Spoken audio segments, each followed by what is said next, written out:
25 കോടി രൂപയാണ് ഇപ്രാവശ്യത്തെ ഓണം ബമ്പർ.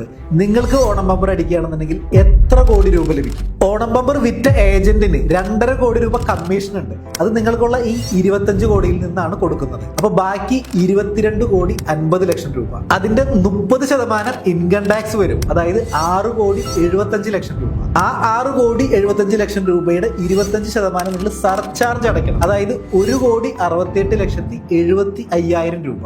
ഇത് രണ്ടും കൂടി കൂട്ടിയ എമൗണ്ടിന്റെ, അതായത് 8 കോടി 43 ലക്ഷത്തി 75,000 രൂപയുടെ 4% സെസ് അടയ്ക്കണം. അതായത് 33 ലക്ഷത്തി 75,000 രൂപ. അപ്പൊ ടാക്സും സർചാർജും സെസ്സും അടക്കം 8 കോടി 77 ലക്ഷത്തി 50,000 രൂപ നിങ്ങൾ ഗവൺമെന്റിലേക്ക് അടയ്ക്കണം. അപ്പൊ ഇതൊക്കെ കഴിഞ്ഞ് ബാക്കി നിങ്ങളുടെ കയ്യിൽ കിട്ടുന്നത് 13 കോടി 72 ലക്ഷത്തി 50,000 രൂപ.